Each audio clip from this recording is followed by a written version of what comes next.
Bonjour à toutes et à tous et bienvenue pour cette nouvelle vidéo Alors aujourd'hui, il va falloir que vous soyez concentrés parce que ce que je vais vous donner maintenant, eh bien, va vous permettre d'en savoir un peu mieux sur ce que l'on appelle le grand reset. Alors vous le savez, le grand reset, c'est quelque chose qui se discute aujourd'hui dans les milieux économiques, mais aussi surtout dans les sphères de pouvoir. Et la concrétisation et, je dirais, l'avènement de cette idée de grand reset nous vient de plusieurs personnes, dont Christine Lagarde du FMI, qui déjà l'année dernière, avant même que le Covid ne vienne nous balancer sa pandémie, parlait déjà, face à la situation économique difficile, presque au bord du gouffre, commençait déjà à introduire l'idée d'un grand reset, c'est-à-dire de tout remettre à plat. Parce que le grand reset, c'est ça. Un grand reset, c'est un mot anglais, c'est recommencer, c'est reconstruire, c'est redéfinir finalement, ou remettre les choses à plat, hein, si on peut utiliser l'expression la française la plus adéquate pour cette situation. Rappelons rapidement, avant la pandémie, que la situation économique internationale était forcément très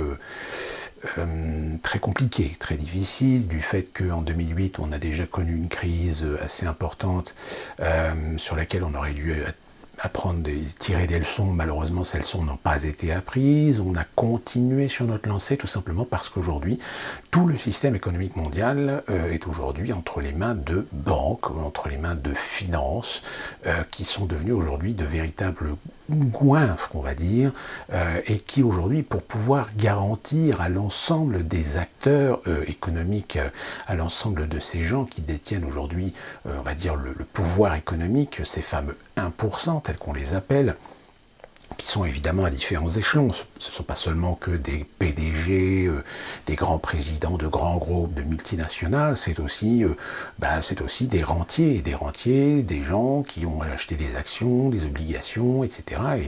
Et sans leur argent, eh bien, beaucoup d'entreprises aujourd'hui ne pourraient pas exister, parce que c'est grâce à la confiance qu'ils ont à l'encontre des entreprises pour lesquelles ils achètent, pour lesquelles ils investissent, que ces entreprises aujourd'hui doivent leur fournir ce qu'on appelle plus vulgairement les dividendes. C'est-à-dire, c'est tout simplement le principe on va dire de ce même principe que font les banques avec les crédits. C'est-à-dire que si même vous, par exemple, vous avez beaucoup d'argent, eh bien vous allez vous allez prêter de l'argent en échange d'une sorte de reconnaissance de dette, etc., vis-à-vis d'une personne qui monte une entreprise, etc. Mais évidemment, votre intérêt, c'est si vous prêtez 5 000 € à cette personne et qu'elle vous rend 5 000 €, ça n'a pas d'intérêt. Il faut justement des intérêts. Il faut que ça vous permette de gagner un petit peu quand même des pépettes. Eh bien, le principe des actions, c'est pareil. C'est que vous achetez des participations dans une entreprise. Cette entreprise détermine sa valeur, sa valorisation sur les marchés grâce au nombre d'actions qui sont achetées, au nombre d'actions qui sont émises.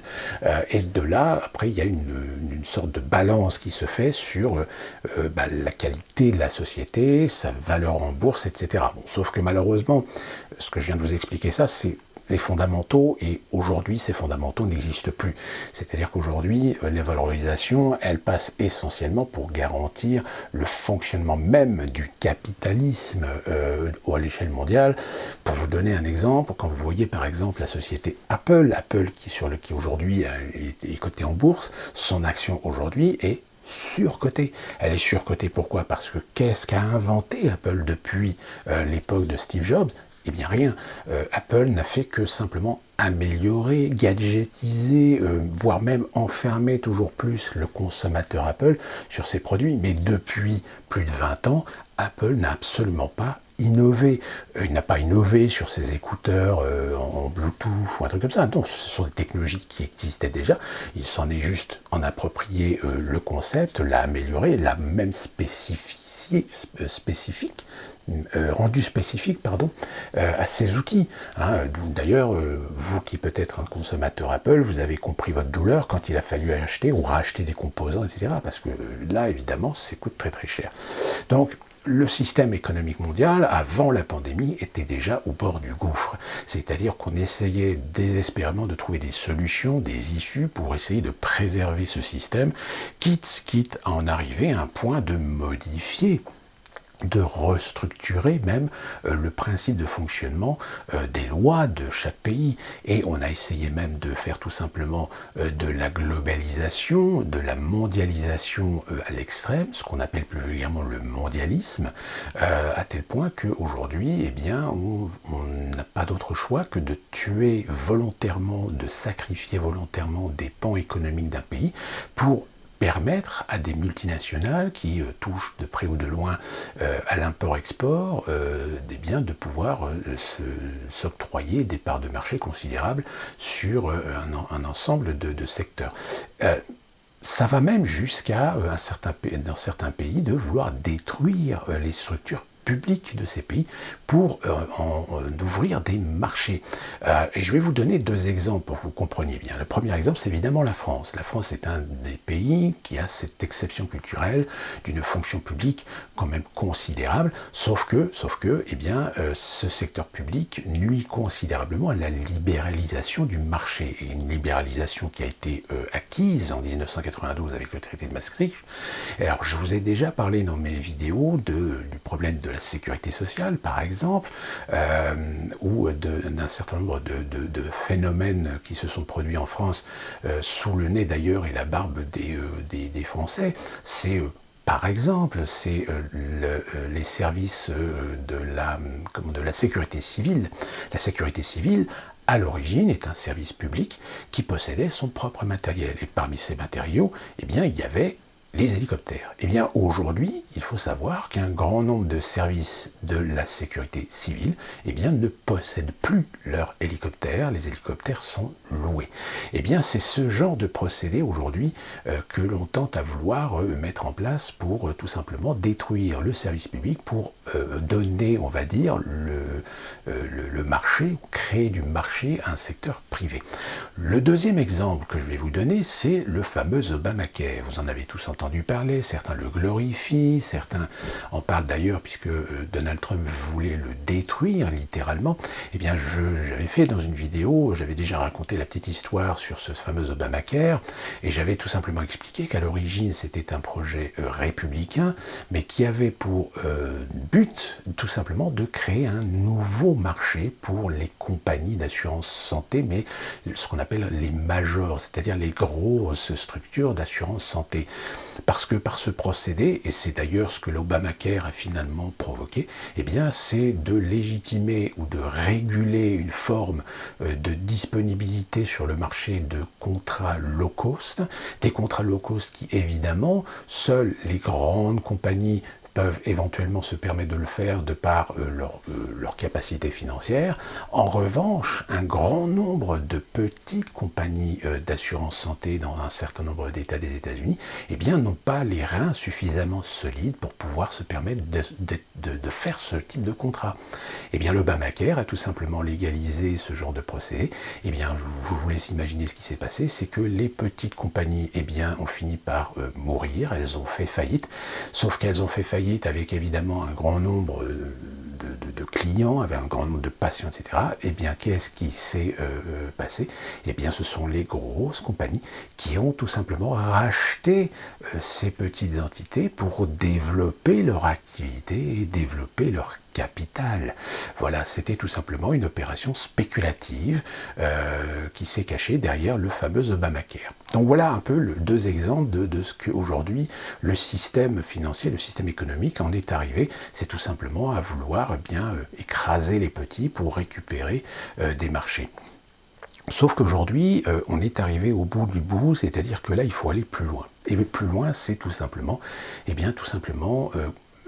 augmenter les corporatismes, augmenter les entités à l'exemple de ce qu'est l'Union européenne. Si vous n'avez pas suivi ma vidéo là-dessus, eh bien, je vous invite à aller la voir pour que vous compreniez bien de quoi on parle. Sauf qu'aujourd'hui, la pandémie met au pied du mur tous ces organes, toute cette faune financière sur le fait qu'aujourd'hui, va falloir accélérer le mouvement. Et cette accélération de mouvement, eh bien, c'est tout simplement le grand risque. Reset.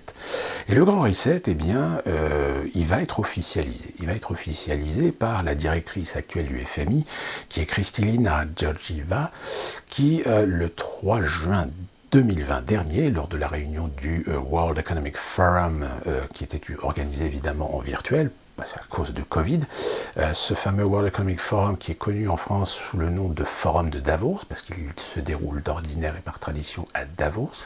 Et donc cette directrice du FMI, le 3 juin dernier, eh bien, a tout simplement annoncé que le moment du Grand Reset est arrivé.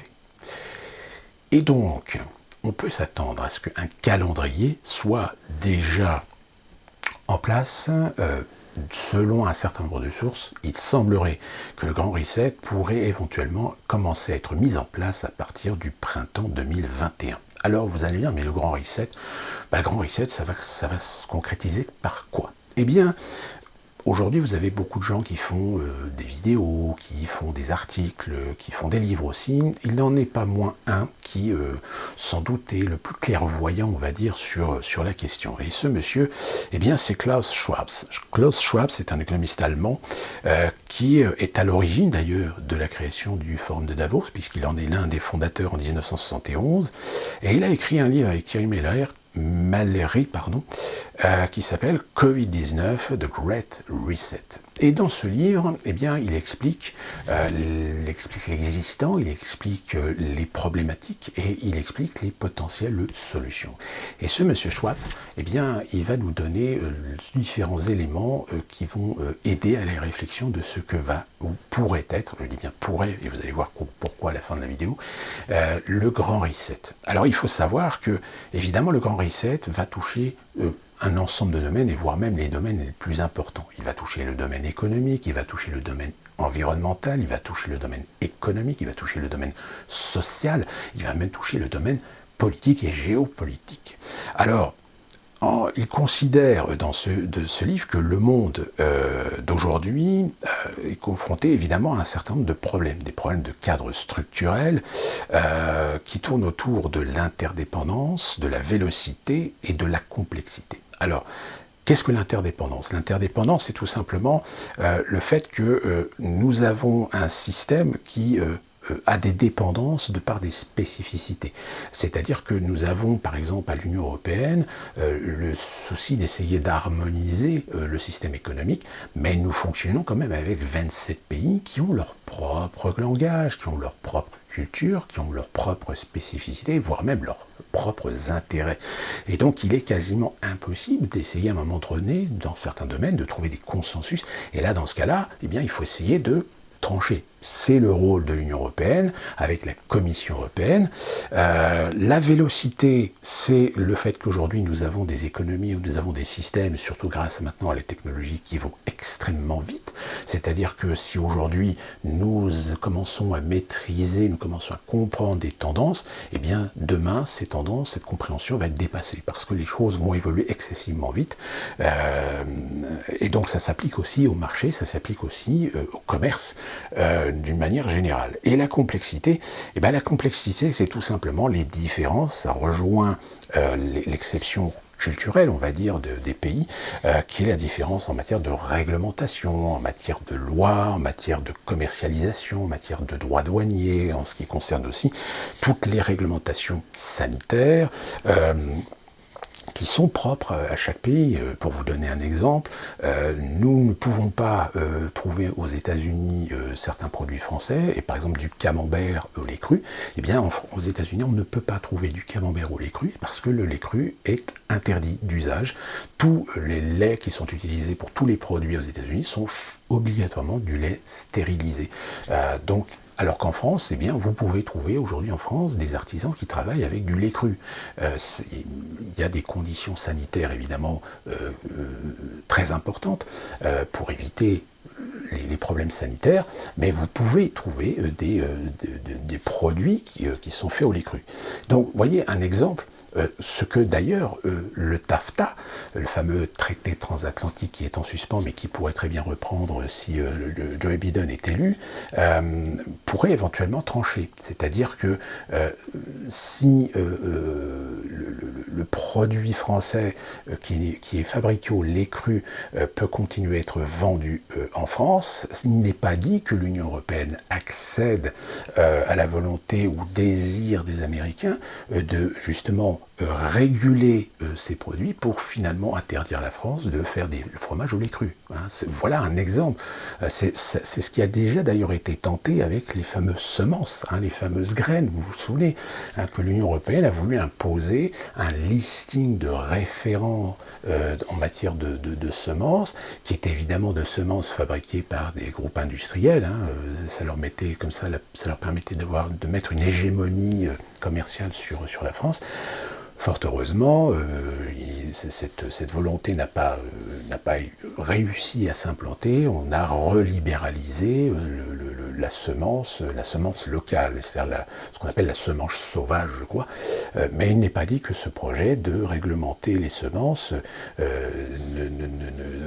vous inquiétez pas, ça reste dans les tiroirs, au point que la grande menace qu'il y a aujourd'hui, par exemple pour l'Union européenne et pour la France en particulier, c'est que on se retrouve comme aux États-Unis, c'est-à-dire que les agriculteurs américains, par exemple, ne peuvent plus, ils n'ont pas le droit de ressemer des semences de leur propre récolte. Parce que quand ils achètent des produits, évidemment, le plus connu c'est Monsanto, pour ne pas le citer, ils ont l'obligation de n'utiliser les semences que pour une seule plantation. Ils n'ont pas le droit de réutiliser les récoltes pour ressemer. Et de toute façon, ils ne pourraient pas le faire puisque pratiquement tous les produits sont maintenant des produits OGM et donc stériles. C'est-à-dire que même si vous récupérez une partie de votre récolte, comme c'était la tradition chez les paysans, et ensuite vous replantez cette récolte pour une deuxième saison, eh bien vous n'aurez aucun résultat parce que les semences sont stériles. Donc voilà ce qui nous attend en France, si nous ne résistons pas à cette volonté de l'Union européenne de harmoniser les réglementations à l'échelle européenne sur l'ensemble des pays de l'Union européenne. Donc il y a cette complexité. Donc là, vous avez trois éléments qui sont aujourd'hui les freins considérés comme les freins au développement, on va dire, à la prochaine étape économique. Et il considère aussi que aussi le monde a ses crises. Et ces crises, évidemment, elles touchent aujourd'hui quasiment tous les domaines. Elles touchent à la fois les ressources naturelles, même si aujourd'hui, par exemple, je vous ai déjà donné l'exemple du pétrole, on nous dit souvent que le pétrole, on a encore des réserves jusqu'à, je ne sais plus, 2031, etc. Non, du pétrole, il y en a encore suffisamment pour plusieurs siècles.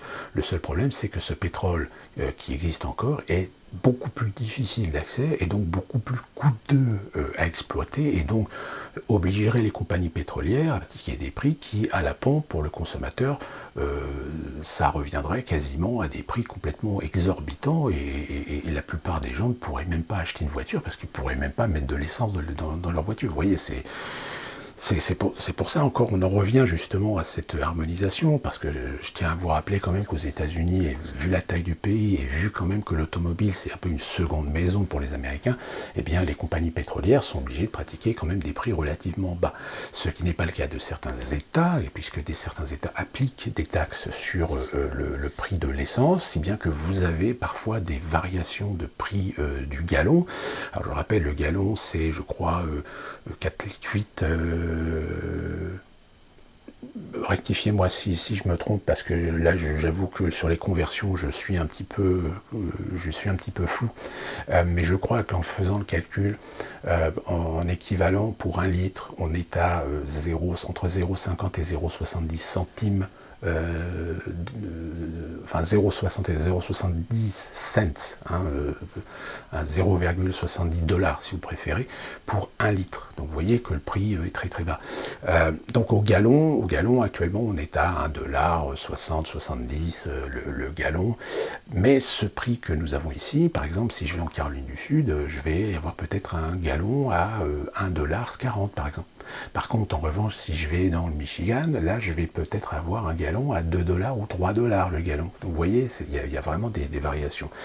Donc c'est assez paradoxal d'ailleurs, parce que c'est un exemple qu'on veut faire l'Amérique, on veut faire les États-Unis d'Europe, mais déjà les États-Unis n'arrivent même pas à s'harmoniser entre les États, puisque chaque État a ses propres fiscalités. Donc vous voyez déjà un petit peu le bordel, c'est assez compliqué. Donc pour les ressources naturelles, en effet, il va y avoir un moment donné où l'exploitation va avoir des répercussions au niveau des coûts et finalement à la consommation.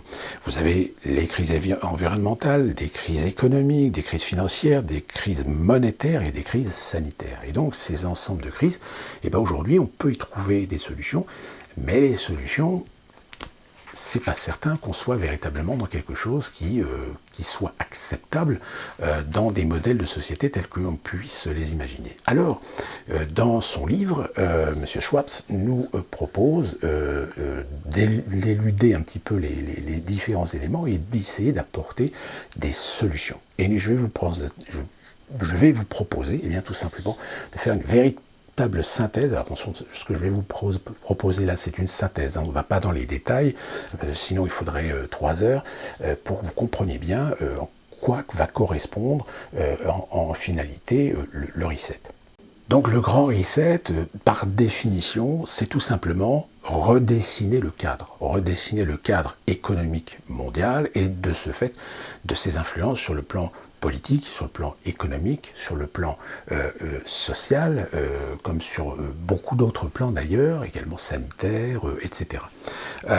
Sur le plan économique, on est confronté aujourd'hui à des problèmes qui touchent à la fin de la croissance infinie. La fin de la croissance infinie, c'est-à-dire que cette théorie, cette illusion de croire qu'il suffisait de produire pour qu'il y ait de la consommation et que de ce fait génère du profit. Sauf que le problème, c'est qu'on a produit beaucoup trop, si bien que ça a tué la consommation.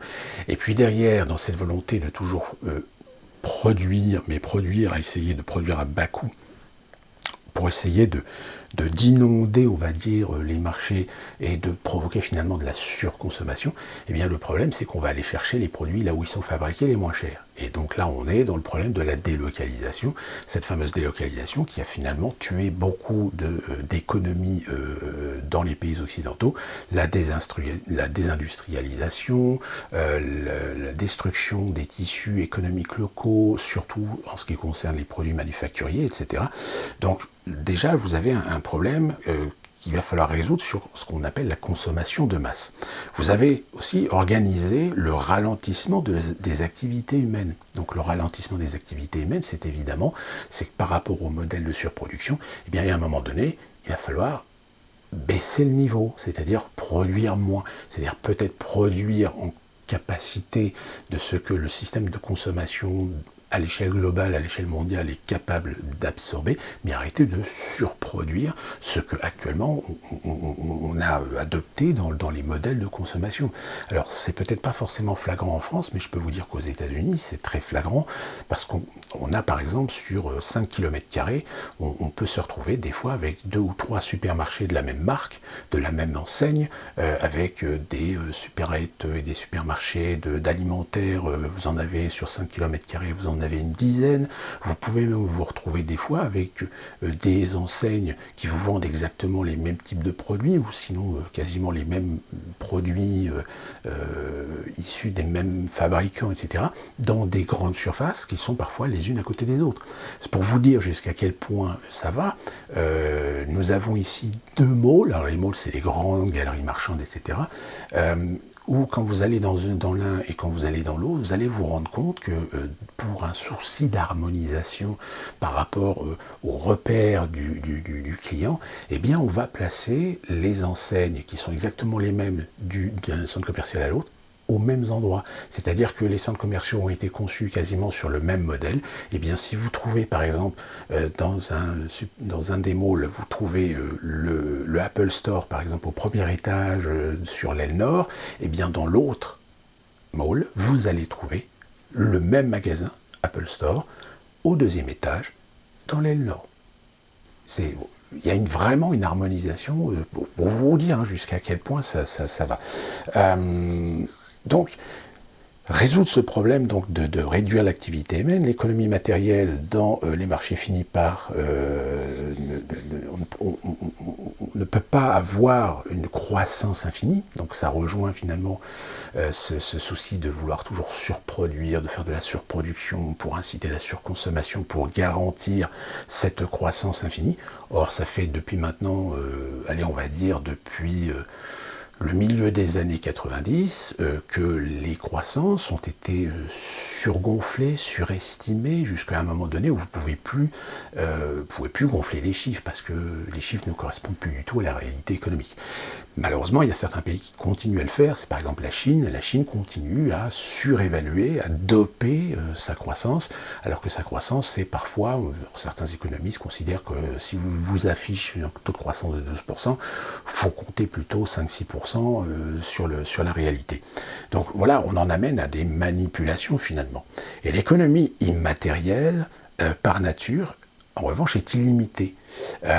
Tout ce qui est l'économie immatérielle, eh bien, c'est toute l'émergence des technologies numériques, tout simplement. C'est-à-dire que depuis maintenant une vingtaine d'années, on l'a bien vu, depuis que l'Internet s'est considérablement démocratisé à l'échelle internationale à partir des années 2000, fin 90-2000, eh bien, ça a développé des économies florissantes, et la preuve en est, c'est qu'aujourd'hui, les plus grosses entreprises mondiales sont des entreprises de la technologie numérique. C'est Amazon, c'est Apple, c'est évidemment tous les autres sites, réseaux sociaux qui contribuent aussi à l'échelle commerciale à la promotion du produit, à la promotion de la consommation numérique, consommation digitale. Le problème, pour résoudre donc ce problème-là, eh bien, il faut essayer tout simplement d'essayer de trouver des justes compromis, des justes harmonisations. Or, le problème, c'est que le Grand Reset ne prévoit pas ça. Le Grand Reset, lui, il est plutôt tenté d'essayer de migrer vers une société de l'usage pour préserver les bénéfices des multinationales. Qu'est-ce que la société de l'usage ? La société de l'usage, c'est simple, c'est la société de la location. C'est-à-dire que le Grand Reset prévoit à terme de mettre en place, de développer un système économique où on va supprimer, voire interdire à une grande proportion de la population d'être propriétaire.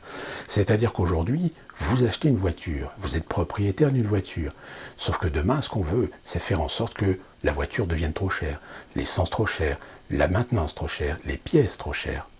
Solution, et c'est déjà le cas, vous en avez déjà des exemples aujourd'hui, puisque le marché de la location de véhicules a considérablement évolué ces dernières années, eh bien c'est de louer tout simplement à l'année votre véhicule. Vous vous débarrassez des contraintes de maintenance, de réparation, puisque c'est la société qui s'en occupe, mais en revanche, si ça vous permet de payer 150 ou 200 euros par mois, sur le long terme, eh bien ça vaut le prix d'une voiture. Mais voilà, c'est-à-dire qu'on vous octroie une sorte de facilité, mais une facilité qui finalement, si on extend ce principe, par exemple, à la maison, c'est-à-dire qu'on va faire en sorte que vous ne soyez plus propriétaire de votre maison, que vous louiez votre maison, que vous louiez votre appartement, que vous louiez votre télévision, que vous louiez votre machine à laver, que vous louiez votre sèche-linge, que vous louiez votre ordinateur, votre téléphone portable, c'est-à-dire vous n'êtes plus propriétaire de rien. Le problème de ce modèle, si économiquement, en effet, il permet aux multinationales de se garantir un revenu et donc un bénéfice annuel du fait que vous payez tous les mois, vous payez. Le problème, c'est que la propriété, c'est quand même un principe fondamental de la liberté.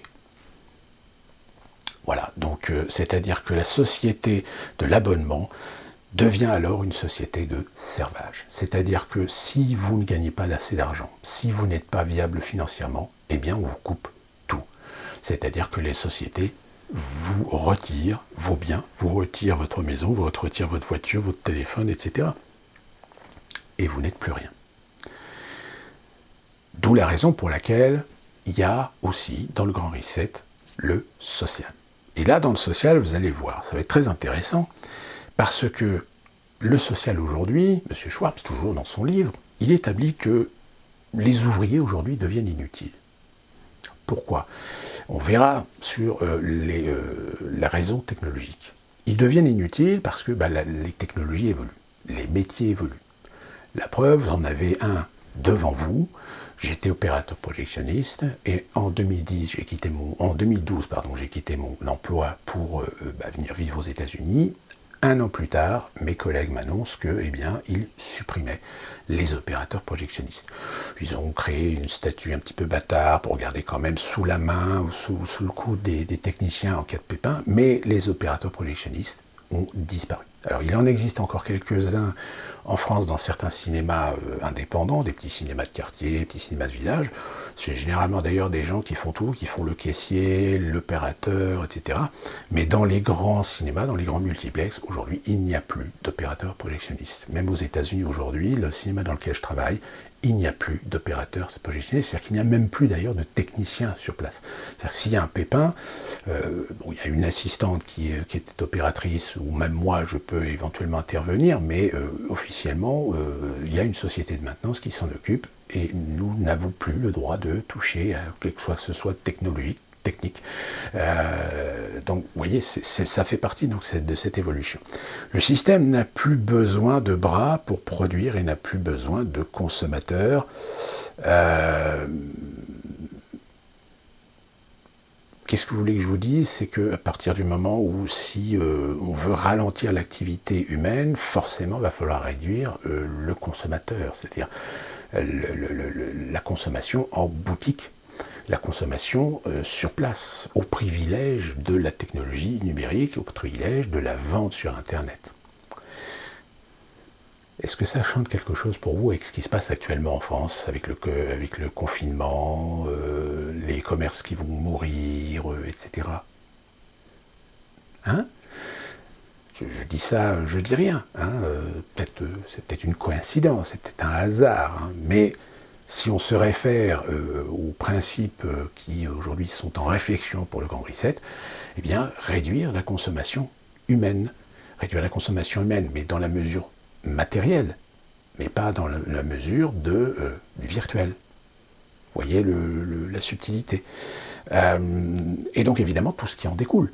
Hein, puisque quand vous allez dans un commerce, eh bien le commerce lui achète des produits qui lui sont livrés par des sociétés de livraison, par des sociétés de transit, des sociétés de centrales d'achat, des sociétés de production, etc.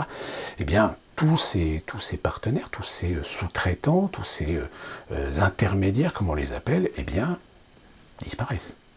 C'est d'ailleurs pour une des raisons que certains produits que vous trouvez dans un magasin, eh bien des fois vous regardez sur Amazon, le produit est moins cher sur Amazon. Pourquoi? Parce que Amazon, lui, il achète en gros les produits, donc il a un prix unitaire qui est beaucoup plus réduit que le petit commerçant qui, lui, l'achète par paquet de 10 ou paquet de 12. Amazon, lui, va l'acheter par paquet de 100 000 ou 200 000. Donc évidemment, le prix unitaire, lui, il redescend et il peut se permettre de le vendre avec une marge que le petit commerçant, lui, ne pourra jamais pratiquer. Hein, c'est une logique économique que j'espère que certains d'entre vous, de toute façon, ont bien compris. La tentation du problème social, c'est finalement d'organiser une nouvelle pauvreté. Sauf que cette pauvreté, évidemment, en rendant cette partie de la société pauvre, il va falloir gérer la situation pour la rendre acceptable dans la société. Et pour la rendre acceptable dans la société, qu'est-ce qu'il faut faire? Eh bien, il faut essayer de trouver un moyen pour qu'elle existe quand même, pour que les gens ne meurent pas au bord de la route. Et c'est là que tout d'un coup, on en arrive à l'humanisme pense à ce que chacun trouve sa place. Et dans cette optique, eh bien, le Grand Reset va certainement introniser ou accélérer le principe du revenu universel. Avec le revenu universel, eh bien, toute la proportion de population qu'on ne pourra pas utiliser, qui ne trouvera pas sa place dans la société, eh bien, elle sera dépendante. Mais elle sera dépendante contractuellement, c'est-à-dire qu'elle sera obligée de se soumettre à un certain nombre de règles, un certain nombre de principes. Sachez qu'aux États-Unis, il existe, il a été créé un contrat d'aide sociale dans le cadre de la pandémie aux États-Unis, où les plus démunis, les plus pauvres, ont le bénéfice d'un revenu hebdomadaire, mais en échange de certaines contraintes. Une de ces contraintes, ça peut être par exemple, dès qu'il y aura une campagne de vaccination, ils ont l'obligation de se faire vacciner. S'ils ne veulent pas se faire vacciner, ils coupent le contrat. Voilà ce genre de politique qui risque d'arriver aujourd'hui. Vous comprenez bien évidemment que la raison humaniste n'a rien à voir avec la réelle raison, puisque là, dans ce cas-là, on est en face d'une situation de servitude de nouveau. On est esclave d'une situation, on est esclave contractuel de la société, on est redevable envers la société qui nous aide en nous octroyant un revenu universel, mais en réalité, vous n'avez plus du tout vos libertés.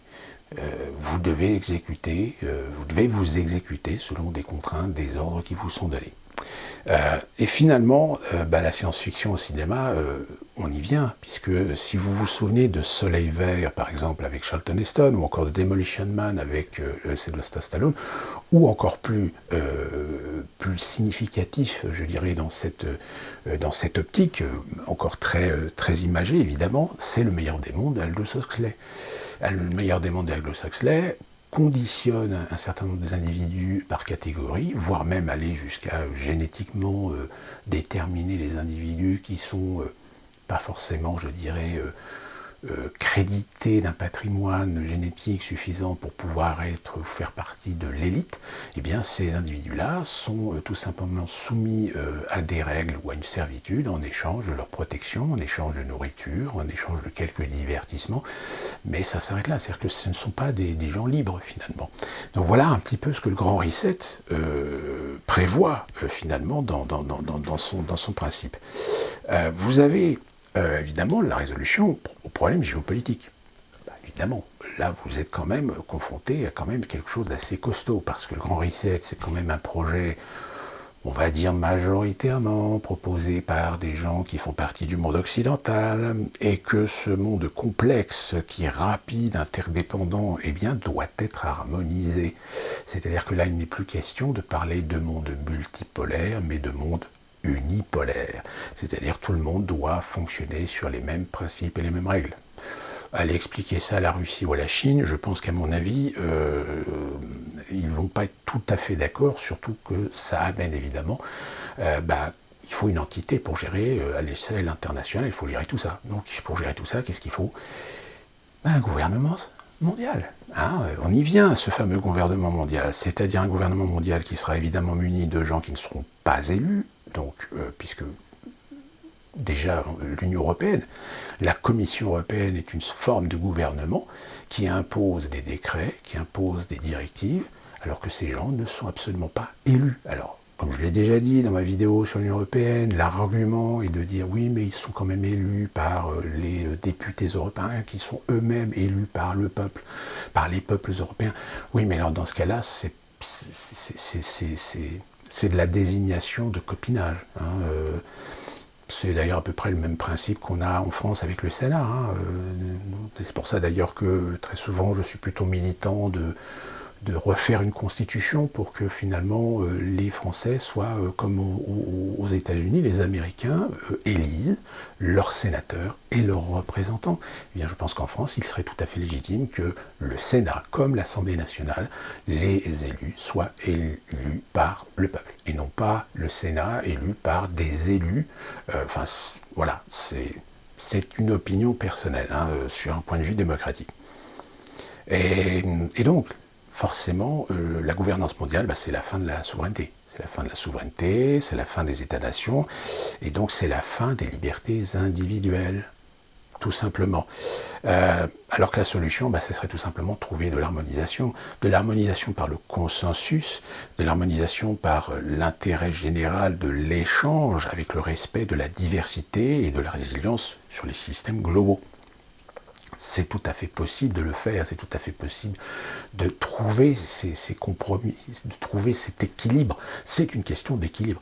Mais sauf que pour trouver cet équilibre-là, ceux qui sont censés pouvoir négocier et trouver cet équilibre, eh bien, ce ne sont pas les gens qu'on a actuellement dans ces positions-là. Les gens qui sont dans ces positions, ce sont ceux qui défendent l'intérêt des 1% et pas ceux des peuples, même si leur discours tente à faire prouver ou démontrer le contraire.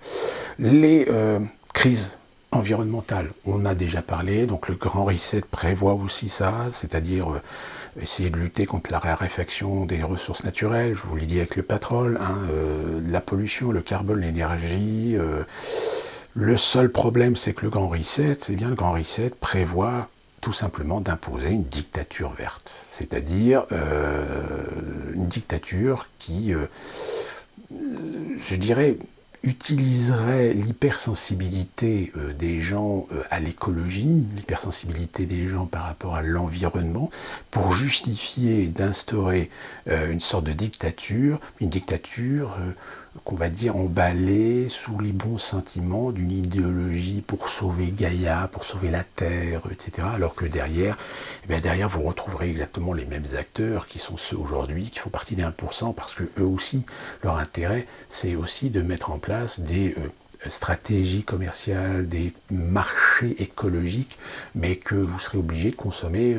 Ça rejoint un peu ce que je disais tout à l'heure sur le fait de la propriété. Si on vous supprime la propriété, eh bien on sera plus à même de vous louer du matériel qui jouera évidemment son rôle environnemental, écologique en apparence, mais qui derrière permettra à des grands consortiums, à des grandes entreprises, à des grandes banques, à des grandes sociétés financières de se frotter les mains parce qu'elles se disent qu'elles vont mettre en route des nouveaux marchés colossaux, parce que là on parle à l'échelle internationale évidemment.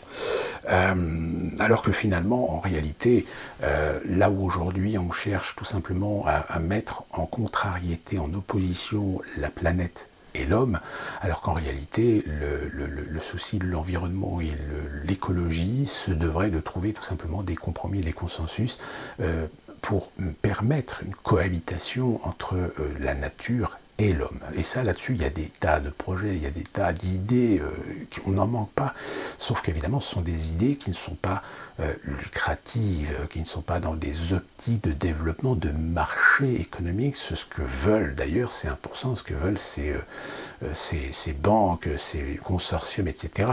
Donc pour eux, ce n'est pas des bonnes idées, si vous voulez. Tout ce qui est par exemple survivaliste, autonomie énergétique, etc. Vous comprenez bien que ce n'est pas du tout des projets à militer, des projets qui les intéressent.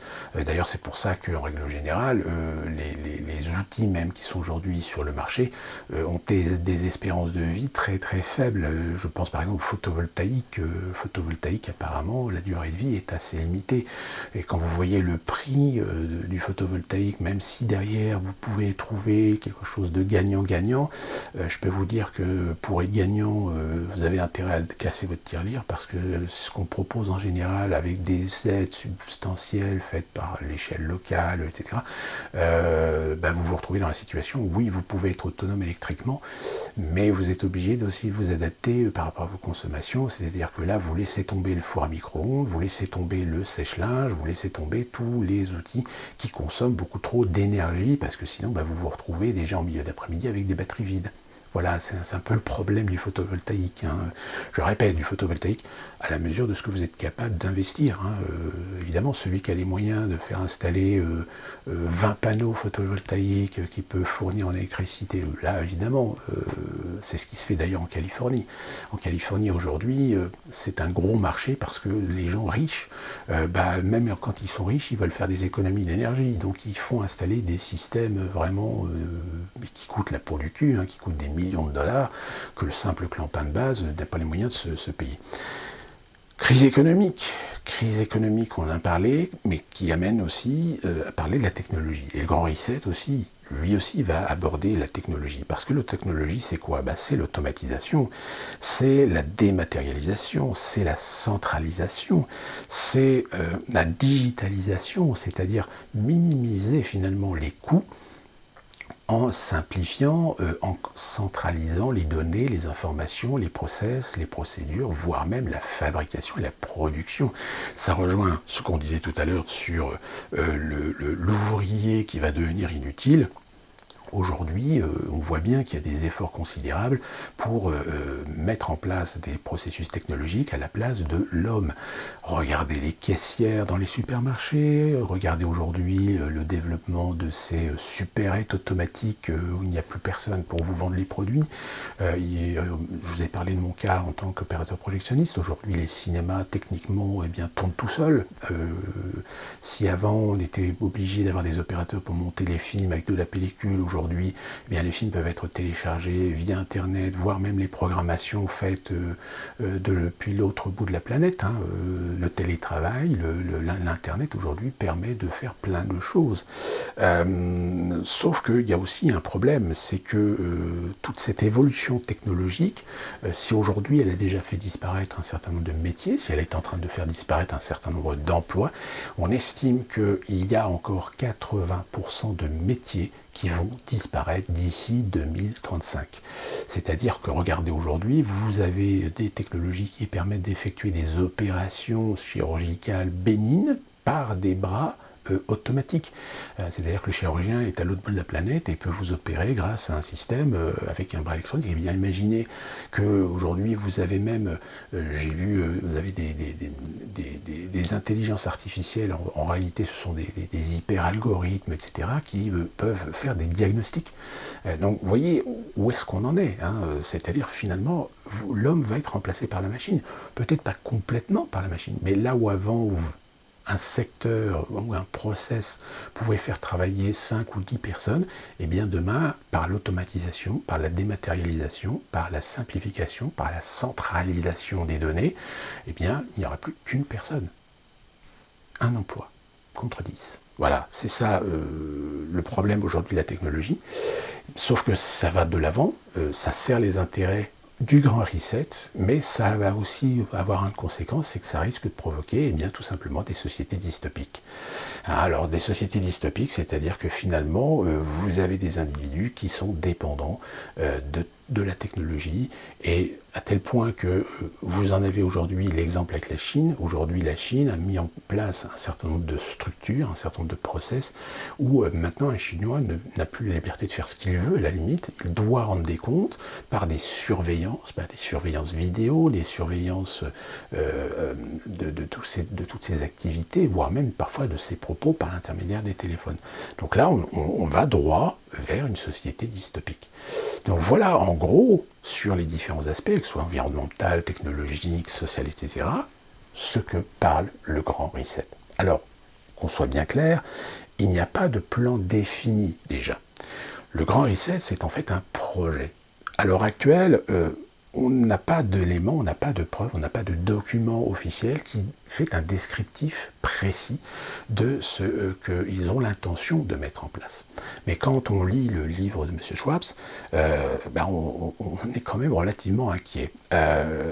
En conclusion, je dirais que tout simplement le grand reset, c'est un souhait, c'est un objectif qui sert évidemment les intérêts de ceux qui aujourd'hui voient leur existence, je dirais, menacée par une crise internationale sur tous les plans dont je viens de citer, qu'ils sont tellement aujourd'hui dans la perspective de voir perdre finalement les commandes, de voir perdre les leviers qu'ils ont aujourd'hui sur l'économie mondiale, sur les économies des nations, sur les économies des États, voire même sur la vie, la liberté des populations, que c'est malheureusement un plan qui ne peut pas être ouvert, qui ne peut pas être présenté en tant que tel, parce qu'évidemment, ça susciterait énormément de réactions à l'échelle internationale.